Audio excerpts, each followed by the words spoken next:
Okay, this is so funny. We were just rambling on, hopefully not too rambly, to try to explain what it is we hope to accomplish here with with sharing our personal experiences with the NT-ASB of 30 years here. And the video just cut off. Mallory is actually a YouTube, what do you call it? A YouTuber. You're a YouTuber? YouTube content creator? I don't know. She makes YouTube videos. So she's been making these videos for years, and the poor soul, love her out loud, would show me some of her earlier creations, and it was just 30 minutes of talking about...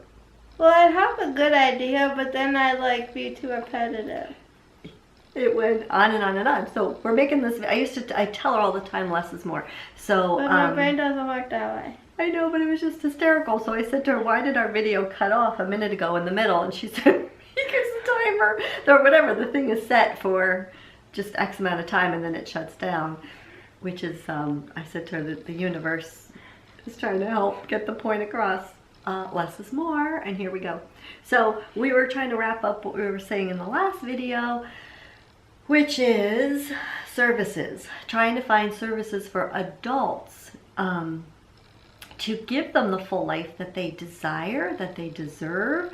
They're contributing members of society. They have gifts, talents.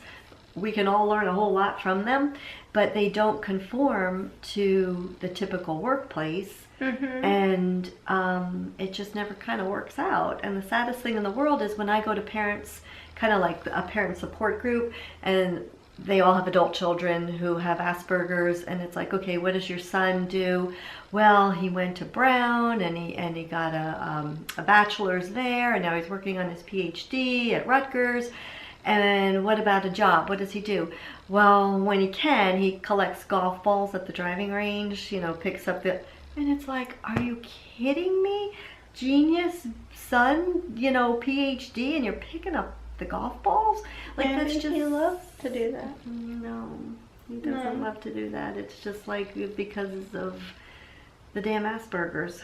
And I shouldn't say the damn Aspergers because I'll piss a lot of people off, but it's that part of the Aspergers that I find to be something that is very frustrating as a parent, because we all want the best for our children and we want them to be all they can be, and we see all that they have inside them, and then it's like, go forth and be productive and be happy and prosper and do something in your wheelhouse, and it just doesn't happen. So tell us more about what, you know, what your dreams and hopes and goals are. To, like, what would you like to be in this world when you grow up? like job-wise or as a person? Let's start with job-wise. Well, I want to have my own company, my own business, whatever you want to call that. Doing what? Well, one doesn't spill their secrets until they're patented. Okay. That makes perfect sense. No, but you'll love it. And just to continue with YouTube. And just informing the world. Who would you like to inform them about? Well, just like becoming like where we travel and we just share our stories at conventions, would it be? Conferences? Yeah, that's right. Yes. Would be excellent at that. So, because we're not qualified to give out like certain information, I don't think. Right. But yeah, we're not trained professionals. We're a mother-daughter.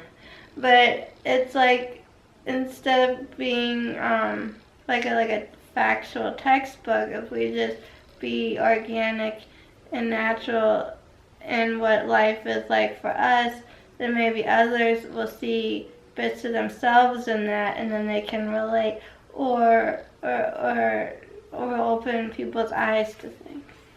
As well as, I think, help everyone cope better. Because if there's one thing we found out, you gotta have a sense of humor about this, or it will kill you. So I like that idea. So basically like a spokesperson, and you speak Asperger's. Yeah. So you could actually help like moms understand their children, because like you can, you know, as I was saying in the first video, you see both sides. You can understand, you know, where that person's coming from. So for example, probably one of the biggest questions somebody might have would be, why do people with Asperger's have so much anxiety?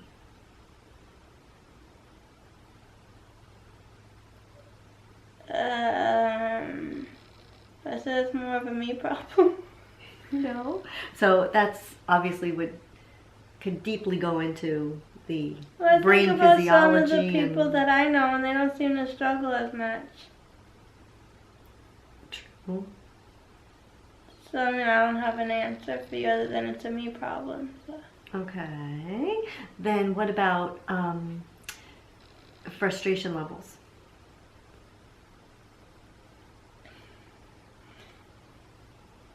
I mean, there's only really one person that I know that struggles like I do. Everybody else seems content with themselves and their lives. They do? To a degree. Like, they're not as bitter as I am. But it's my, like, anger, frustration, and bitterness and all the negative emotions that, like, push me to fight for a better quality of life for everyone. But that's kind of interesting that you say... Well, that's just my perspective of a person. Or maybe they just aren't as public about it as I am, because I used to keep a lot of these things to myself because I didn't want to rock a boat or whatever, but what good is that going to do the world? So I'm not afraid anymore to say this sucks, or I don't like that, or why can't this disappear? And I don't care if I offend anyone along the way because it's my truth. Okay, and you've experienced in your groups, your chats, like she's got various Facebook chat groups, you experience a lot of controversy over people on the spectrum or Asperger's. Not their view is they're not broken and they don't need to be fixed, and they are irritated and annoyed with NTs for even suggesting so. Or just NTs in general, for being too neurotypical. Yeah. It's funny, you recently had a chat going. Well, someone had a question, and so I put my 2 cents in and thought, why not get even more information from others? So I posed a question myself, which then sparked, people to give their 2 cents. And what did you find was the predominant opinion? I do get the feeling that a lot of Aspies don't really care for NTs and think of them as bullies, and why do they have to exist on this planet, and that they feel that, from their perspective, that NTs wish that we would all just disappear, when that's not true at all. And also that their opinion was that we were trying to fix them, that we viewed them as being broken. Well, yeah, because there's organizations out there that are claiming to find a cure, which they don't want any part of. But I don't see any problem with at least figuring out what causes autism. And didn't you also say that their perception of NTs was that they were boring? No, they thought if they weren't an Aspie that they'd be boring, they'd be this, that, and the other thing. When their personality has nothing to do with their diagnosis. That's 2 separate entities. And you've had that conversation with them about differentiating between personality. Yes, but they're just stuck in their ways and how they see things. It's like talking to a rock. Which is a common thing with Asperger's. They don't like change. No. And they're inflexible. I mean, me too, but at least I can see things from different point of views. Okay, so bing, bing, bing, bing, bing. I might not take the step that I talk about, but at least I'm aware. Okay, but you just like totally hit the nail on the head right there for me, because you just used the terminology I can see things from different perspectives. Don't you think that's really important in this world? Yes. And don't you think that there's plenty of neurotypicals that do not do that as well? Don't you think it's like it's the rare individual that can? Well, yeah. So wouldn't you say that's a nice trait? Mhm. I do too. Do you see any downside to seeing things from different perspectives? No. Neither do I.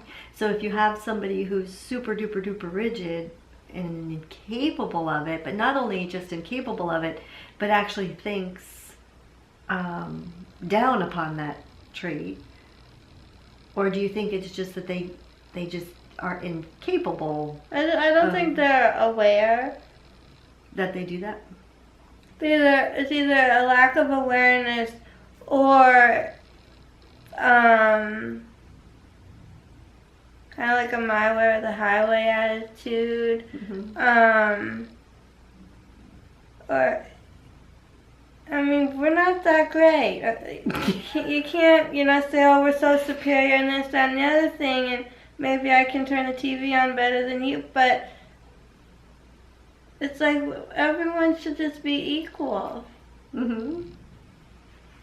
Okay. So, what are you saying? Like the neurotypicals shouldn't be judgmental of Aspies for how our brains are wired and how we live our lives, and we shouldn't be judgmental of the neurotypicals and how their brains are wired and how they live their lives. I agree. But that's not going to happen. Because of the way the world is. Remember we were having this discussion the other day that like right now neurotypicals outnumber Aspies and or ASD, however you want to say it. But with the rate going in the direction it's going in, fast forward 50, 75 years, it could be a complete and total shift. So if we continue to procreate. Yes. Yeah, that's true. But okay, so I mean, no matter what you're talking about, race or sexual orientation or anything, I mean, love, don't judge is the rule. Yeah. So I get what you're saying, that love us, don't judge us. Okay, but you and I also talked about being independent in this world and being self-sufficient and supporting yourself. Those are all things that you would want everyone to be able to do. Yes. So if you have someone on the spectrum who's saying, I'm not broken, don't fix me, but yet without being willing to get help with executive functioning or anxiety or, well, then they're just going to live a miserable life whether they know it or not. Okay, so whether you know it or not. But I'm not saying I'm broken per se, but I do know I need assistance, and I'm not I don't think anybody's broken. No, I'm just saying I'm not objected to. I'm not don't give me help. I'm not, I'm well aware that I need help and I'm open to receiving it if only the state provided it. Okay, so where others are just kind of back off. Right.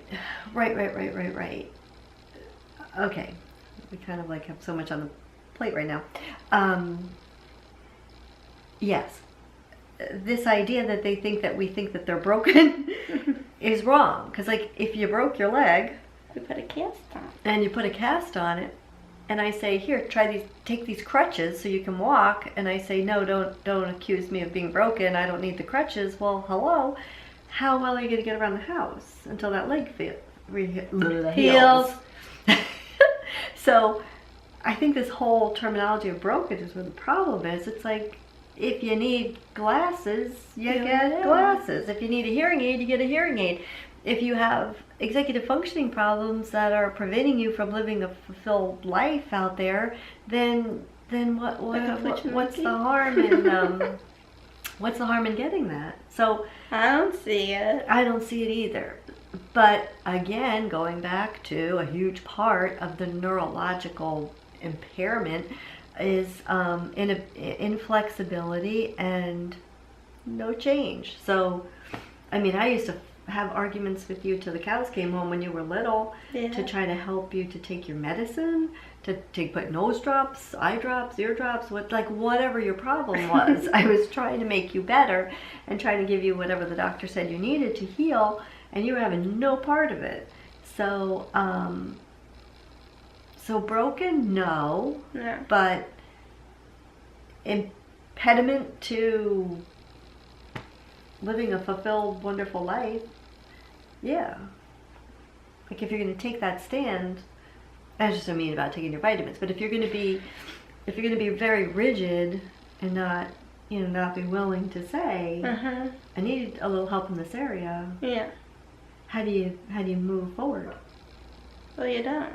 Okay, but you said a minute ago whether they know it or not. So what if you don't know it? What if from your perspective? Well, see, if I was clueless and you said, okay, she needs help with this or that, we'd still be fighting. I would just get angry and mad at you, and it would be a whole other issue. So what's the solution? So then, to let me be and live my life the way that I want to,